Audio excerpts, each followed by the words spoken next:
Welcome to episode 17 of Created by Design. Today I just have a number of random things to share with you.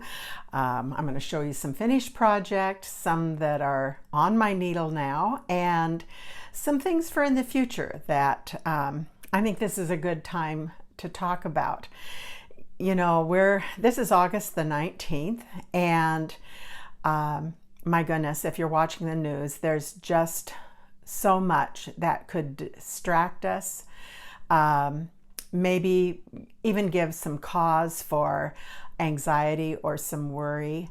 And I'm so grateful for having projects, things I can do that are good times for me to use for just kind of a meditation time to distract me from all the voices you hear going around in the world, and not to be oblivious, but just to have a way of kind of pulling back and being real in my own little sphere, in my world of people that I come in contact with and can touch every day. And now with the COVID, variant that's out there, we're all having to be really careful again.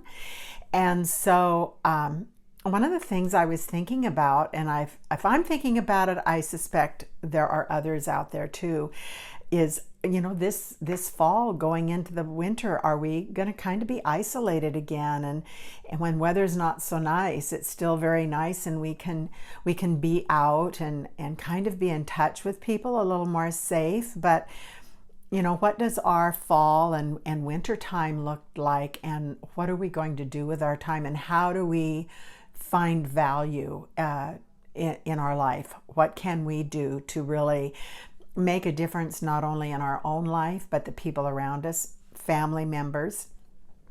And I think we can play a big part in how we can be an encouragement to other people, be maybe even a good example, not necessarily put up a false front. I'm not talking about that, but really having a genuine connection with people that are in our life. And so I've been thinking about that a lot today. And with that, I started thinking about Christmas. And I know it's just August, but Christmas is coming. And how can we do something really positive, whether it's Christmas or just doing something kind for other people? I think that's so healing for our own heart when we can do things that we're able to share and pass on to other people. It kind of brings things into perspective, and it makes us know that we're doing something positive and good for other people. And maybe it's even to a group that you're knitting hats for, or socks, or I have a woman's home that someone in our church is connected with, and so every year I try to make a few items and give to them at Christmas time. And it gives purpose to some of the things that I'm making. And I think now more than ever, it is really valuable to try to connect with and be intentional with connecting to other people around us, maybe people that are in need.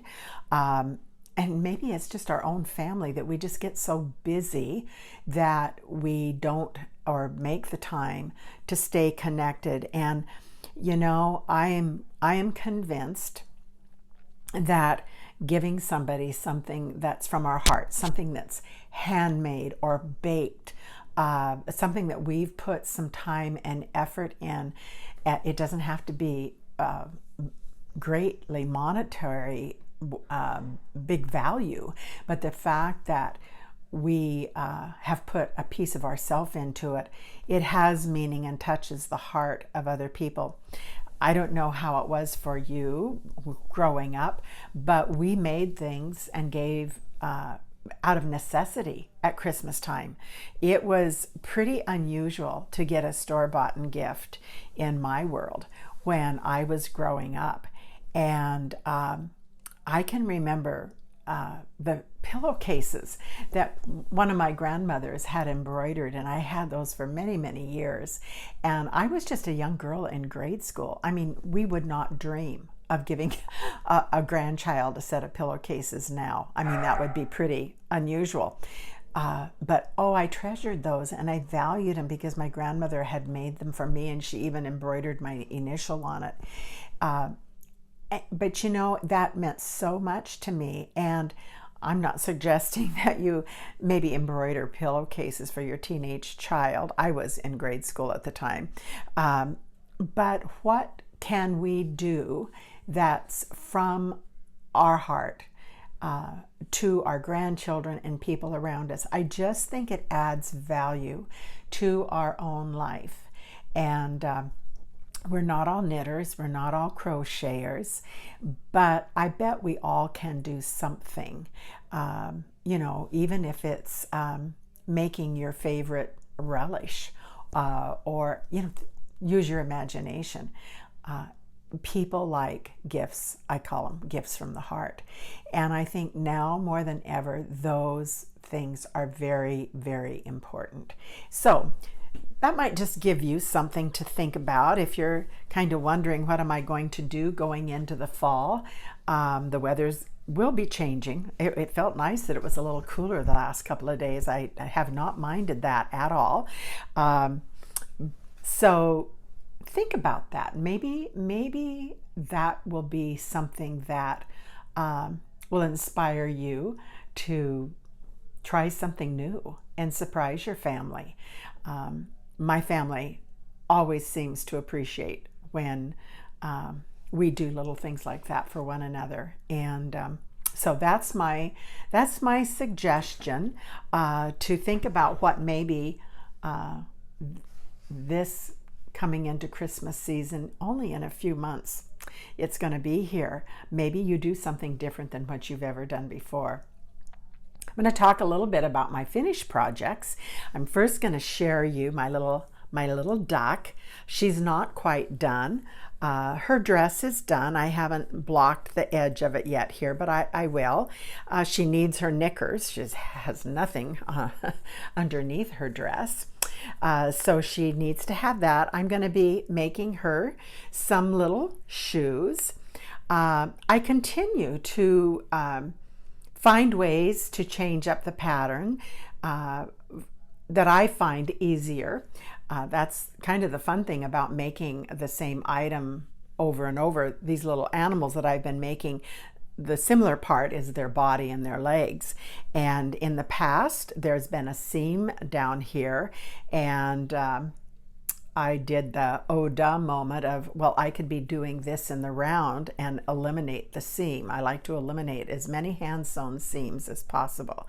And so I thought of another one that I'm going to be able to do on how I attach the legs and the shoulders, because these are sewn on, and I'm learning different ways to do that, so I don't even have to have sewing there. So she has a little work yet to be done. She's going to have a little purse, and I think she's kind of cute. And so this is my almost finished project. Last time, as I was doing the previous episode, I was working on socks, and I got these socks completed. I did a short top, wear them with the top down, or I can wear the obviously with the top up. This is the sweet tomato heel that I've been talking about. This one here is a reinforced heel, which means you knit a row, knit a stitch, slip a stitch all the way across, and it just makes for a nice cushiony heel. Supposed to give it a little more longevity, won't wear out as quickly. We'll see. But they fit really nicely. They were fun to do. I was going to put a little design in this sock, and then I decided with this little speck in the yarn that really it didn't need a design, and a design would almost take away. In fact, I actually started knitting a design and I didn't like it. I thought, no, the little speckle kind of made the design, lace design that I was putting in it, look a little odd. So I took it back out and thought, I'm just going to do a nice knit two, purl two top on these. And as you can tell, it's nice and springy. It holds to the leg very nicely. And then I learned a new bind off, which I had not done before. It's probably been around a lot of years, but I had never done it. And the bind off, often in socks, the worry is the bind off going to make the top too tight where you can't get it up over your foot? And is it going to stay up then if you do make it big enough? Well, this has a real simple method of just doing a yarn over as you're binding off, and it gives it nice stretch, and it pops right back into place. So these socks fit nicely. I actually kind of think they're cute with the top turned down, so they're kind of an anklet. And so I'm very pleased with these. This toe, there's no seam in this toe. You probably will not be able to see that very well.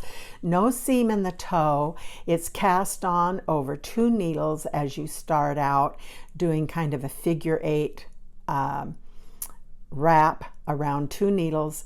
And so there's no seam, there's no drawstring, there's no grafting.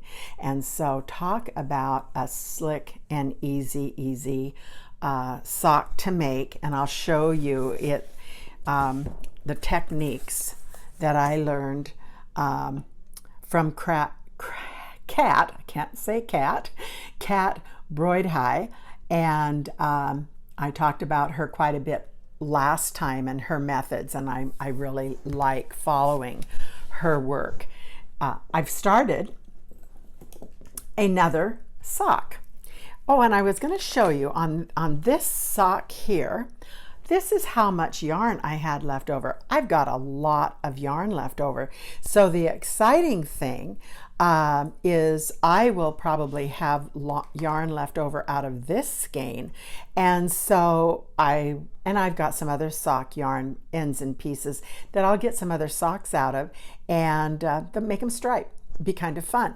So the reason why I bring that up is I think I paid $21 for this skein. It was 400 and some yards. And so knowing that I'm going to get not a pair out of this, but I'll get a sock out of this, it kind of brings the price, balances it out a little bit when I combine this with another leftover yarn. So kind of stretches the dollar a little bit, and we feel happy about that. But this is a nice sock. It really turned out. I'm very pleased with it. So I'm starting another one. I'm just getting ready to do the setup on this for the sweet tomato heel. But I wanted to show you on this one, I'll hold it up here if it shows. So I'm doing a lace pattern. Put my hand behind here, maybe that'll let it show up a little bit. Doing a lace pattern here right up the front, and as soon as I get the heel done, I'll make this pattern go all the way around the sock, and starting at the top of the heel and then up the leg.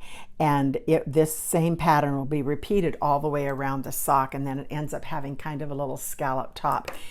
And I think I just dropped my needle out of my stitches, but we won't pull on that yarn so I won't lose the stitches. But I think that this yarn, being a solid color, is going to let the pattern show up really nice. Whereas this sock here, because of the design in the yarn, doing a design in it really was kind of distracting from the beauty of the yarn itself. That's my point I'm trying to make. So with this more solid color, there's a little bit of variation in this yarn. Not much, very subtle, but it really shows up the pattern really, really well. And it's just going to be a really pretty lace. Like I've told you before, I don't like a pattern bulking up inside the shoe. So I'm not doing it all the way around the sock at this point in time, but when I get up to the ankle, then is when I will start the pattern all the way around. These socks with this sweet tomato heel, these are such quick and nice feel. They fit. Her method of fitting a foot is just terrific. And so socks for Christmas time, maybe. We could get several pairs of socks done before Christmas time if you've knitted at all. Don't be afraid of doing socks. They're kind of fun because they're not super long projects that take a person a really, really long time. And so I think maybe, we'll see, maybe I'll have some more socks done before Christmas time. We'll see what happens with that. So that's where I'm at with my projects. I will be working to finish up the clothing items for my little duck.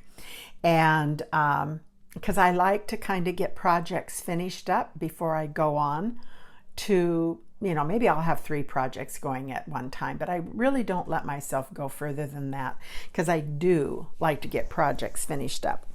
And so the last one that I do have on my needles, you've seen part of it before,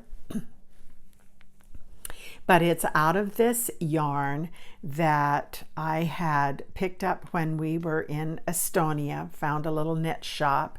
And this is the yarn. It's 100% wool. The yarn is super, super fine.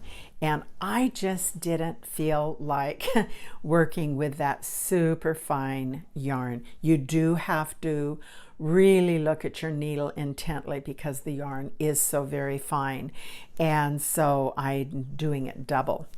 And so it's allowing me, because I have 3 different shades, it's allowing me to blend them as I go. And you can kind of see the variation as it is dark at the bottom down here.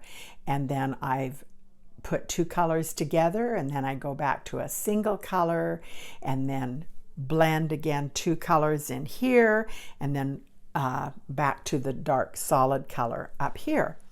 Makes it kind of fun and interesting. And this will be a nice wrap. When it is blocked out, you will see the lace design, and it will be fairly wide.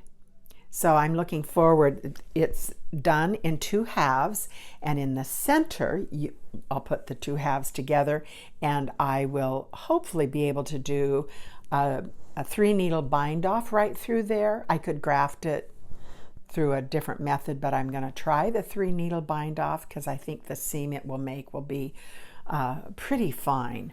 I do have the other half started, and so there I am. So that's my 3rd project, let's say, that I'm working on, and I won't allow myself to start a 4th one, although I've got a 4th one in my brain. I always have another project in my head thinking about it. That's part of the fun of knitting, is there's so many things one can knit, and it just kind of keeps my brain busy and lets me think creatively as to what can I do next.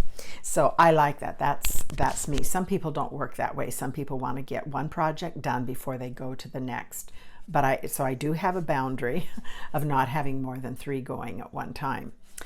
I think that's a lot of discipline right there, because it would be easy to get more projects going, but for me, I would end up being very, very frustrated. I'm one of those people that I love getting a project done. It feels so good to, do that last stitch or get it off of the blocking board and see the end result. And then I can critique it and decide, what could have I done better? I'm terrible at doing that part to myself, but I just enjoy getting a project completed. and it's almost as much fun as getting one started. So I think that is, that's good for us to know our limitations and set a boundary for yourself. And if you're a person that really has a hard time getting a project completed, make a commitment. You're going to get one of them done before you start another one, and it'll start feeling so good that then maybe you'll get another one done. And take it one step at a time, though. So the next thing I want to share with you is talking about Christmas. I'm going to share a project that my very good friend, who also is my son-in-law's mother, my dear friend Judy, back in 2017, we got this harebrained idea, which actually turned out to be a good idea, to make a family cookbook. And so we did. It's all spiral bound, very, very simple. We took it to, oh my goodness, I think I took it to the printers at the UPS store maybe. I mean, nothing fancy, right? But it was very reasonable. They printed the cover, and it's has a plastic coating on it. They did the spiral binding. Judy did all of the typing of the recipes, and these are all favorite recipes of our family. And we did ask our kids what recipe they would like to have in here. And so every one of the grandkids and one of our kids got one of these. And I think when at the net at the end of the day, I think this cost us maybe $20 a book, or a little bit less than that. So, that's not very much money. Made a great Christmas present. The family loved it. Well, they love it so much, they've requested that we update it. So, thinking about how do we go about updating this? It's in a spiral, the pages are numbered, and oh my goodness, what do we do? Maybe we just start over and do another whole new book. And after talking about all the things that we could do, we did decide we're not taking this one apart. This one's going to be a standalone, except for we are going to take all of these recipes, and now we have a whole bunch more, because between 2017 and 2021, we've found many more recipes that we would really like, our family loves. And we have a family of everybody, they're cooks. And they're cooks, or they are great barbecue people, bakers. I mean, we have the gamut covered. So I don't know how many more recipes, but quite a few. And so the request is that that we put each page into a plastic sleeve. While we chose a really good paper, but if you're cooking and your hands are, have cookie dough on them, some of it lands over on the pages, and while you can kind of clean it off, not completely. So we thought that was really a good idea. So with that, we're actually going to make a 3-ring binder, so that over the years we can keep adding more family favorites. So we're doing a whole new reconstruction. So we've given the kids a deadline, and I think they've all gotten their recipes into us for the deadline. And now we're in the process of, getting it all in the computers and fixed, so we're ready to print. And by putting it in a plastic sleeve and being in a 3-ring binder, it's just going to be real easy to add to it over the years. And maybe each family will add some of their own recipes, because of it being in a 3-ring binder will make it easy. So that's what we're busy working on to have done by Christmas time. We just think that will be fun, and we may use this same cover idea. It says, "From our hearts to yours," and on the back, "Merry Christmas 2017, love Grandma Judy and Grandma Linda." We had so much fun doing this, and I'm showing it today because maybe this is an idea that you would like to use, or you've already done one maybe. But our family loved it, and I think that it just is another way to keep families connected, appreciating, food connects us. And we all have memories of that one thing, or in our case, many things, that make us remember an event or think about that person that, we're always working on developing recipes. And we have a son-in-law, James, who is a great barbecuer inspiration and has just really perfected doing a lot of smoking, more smoked meat versus barbecue. And I've learned a lot from him. And so some of those recipes will be in here. But I think it's just a great way to keep family events. It's just kind of a remembrance book at the same time, because in here are some recipes from my little Swedish grandma. And, you do think about that person when you are making their recipe. And as I was working on this today, I was remembering a recipe that I didn't put in here when we first made it. It's a cookie from Sweden, and she always made it every year, and then my mom always made it. And I'm not going to be able to say the name of the recipe correctly. I'm sure we always called it Fatiman Bakelsi. I have no idea if that is right, but that's what it got called. My grandmother came from Sweden when she was about 9 years old, came over on a great big ship through Ellis Island. And so she learned to cook, started obviously cooking when she was in Sweden. And that was always a memory she had of that cookie. And so I thought, you know what, I'm going to make that this year. My girls have not had that cookie. And it's kind of an unusual cookie because you you make kind of a triangle shape, have a little slit in it, and you kind of make a knot out of it and drop it in hot oil, and it puffs up and cooks real quick. And we always said it kind of looks like a pig's ear.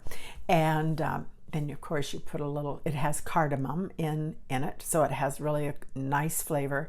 And then of course you put powdered sugar on it.